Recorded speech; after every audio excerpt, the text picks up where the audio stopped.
আজকে রান্না করব সিমাই, এটাকে বলা হয় ভাজা সিমাই। এর একটা গল্প আছে, সেটা আমি পরে বলছি। তো আগে দেখি কি কি লাগছে আমাদের রান্নায়। লাগছে আমার 4 চামচ ঘি, আর 6টা এলাচ, গোটা এলাচ, চিনি 4 চামচ, গুঁড়ো দুধ 90 গ্রাম, কাজু 25 গ্রাম, কিশমিশ 25 গ্রাম। আর লাগছে 450 ml আমি জল নিয়েছি এখানে, হালকা গরম হয়ে এলে তাতে গুঁড়ো দুধটা দিয়ে দেবো, আর গোটা এলাচ 2টো বা 3টে দেবে। তারপরে ওই দুধটা যখন ফুটতে ফুটতে 450 থেকে প্রায় 300-র দিকে যাওয়ার পথে, তখনই নামিয়ে নিতে হবে। এবার সমস্ত কিছুই মিডিয়াম ফ্লেমেই আমি রান্নাটা করছি, ম্যাক্সিমাম লো আর মিডিয়াম। তো হাই ফ্লেমে কখনোই রান্নাটা না করাই ভালো। প্রথমে কড়াটা গরম হওয়ার পর আমি তাতে 4 চামচ ঘি দিয়েছি, মানে আমি তো আন্দাজে দিয়েছি 4 চামচই হবে আমি যতটা পরিমাণ দিয়েছি। তাতে কাজু কিশমিশ ভাজছি, কিশমিশটা যখন দেখবে ফোলা শুরু হয়ে গেছে, তার মানে কিশমিশের রান্নাটা শেষ, ওকে আগে তুলে নিতে হবে। তারপর কাজুটা যখন হালকা সোনালি হওয়া শুরু হবে, তখন কাজুগুলোকেও নামিয়ে নেব এক এক করে। এবার ওই এক্সট্রা কোনো ঘি অ্যাড করব না, ওই ঘিতেই আমি 3 জনের জন্য করছি, তো 3 থেকে 4 জনও খেতে পারে। 250 সিমাইতে 4 জন আরামসে আনন্দ করতেই পারে।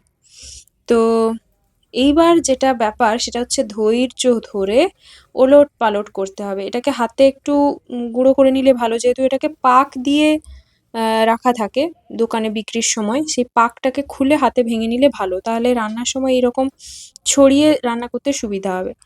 তো এরকম ছড়িয়ে মানে 5 মিনিট মতো হয়ে গেলে তাতে কাজু কিশমিশ, 2টো বা 3টে গোটা এলাচ আর চিনি যোগ করে আবারও তাকে 3 থেকে 4 মিনিট এপিট ওপিট করতে হবে। সেটা আর আমি লং করবো না বলে ভিডিওটা নেই, তো তোমাদেরকে ধৈর্য ধরে করতে হবে। তারপরে তো আমি হাফ দুধ অ্যাড করেছি। তারপর কন্টিনিউয়াসলি এটা স্প্রেড করতে থাকবো অন্তত 2 থেকে 3 মিনিট ধরে, খুব ধৈর্য ধরে করতে হবে, তাড়াহুড়ো করা যাবে না।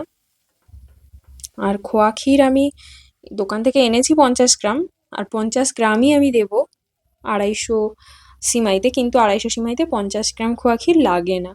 ওই তোমার 25 থেকে 30 গ্রাম হলেই যথেষ্ট। যেহেতু আমি ভালোবাসি তাই আমি বেশি বেশি করে দিই। তো গল্পটা এরকমই, আমার যখন ক্লাস 6 তখন থেকেই আমি এই সিমাইটার সাথে ভীষণভাবে পরিচিত। এটা মেনলি পাওয়া যায় ঈদের সময়, আদারওয়াইজ অন্য সময় পাওয়াটা কষ্টকর।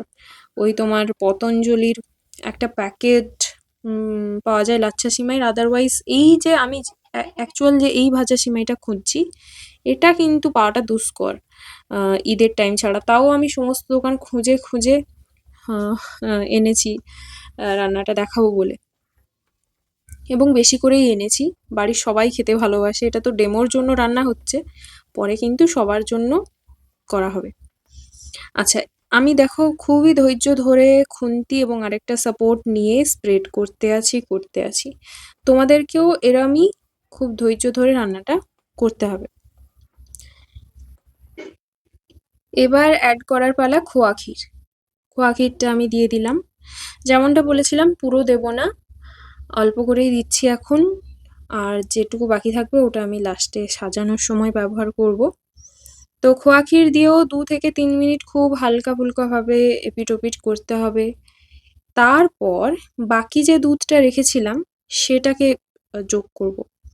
এবার এবার রান্নাটা শেষের দিকে, আর কিছুই না। এবার ধৈর্য ধরে লো টু মিডিয়াম হিটে এটাকে স্প্রেড করতে হবে। এটাকে বসিয়ে রাখা যাবে না বেশিক্ষণ, মানে কন্টিনিউ খুন্তি নিয়ে ছড়িয়ে ছড়িয়ে যেতে হবে সিমাইটাকে।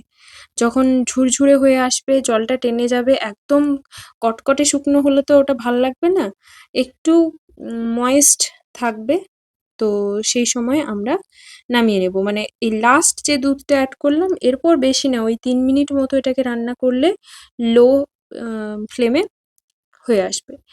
এরপর আর কিছুই না, আমার তো সার্ভ করার জন্য রেডি এটা। আর উপর থেকে আমি আরও অ্যাড করব খোয়া ক্ষীর, আগেই বলেছি এটা আমি ভীষণ ভালোবাসি। তাহলে তৈরি হয়ে গেল আমাদের ভাজা সিমাইয়ের রেসিপি।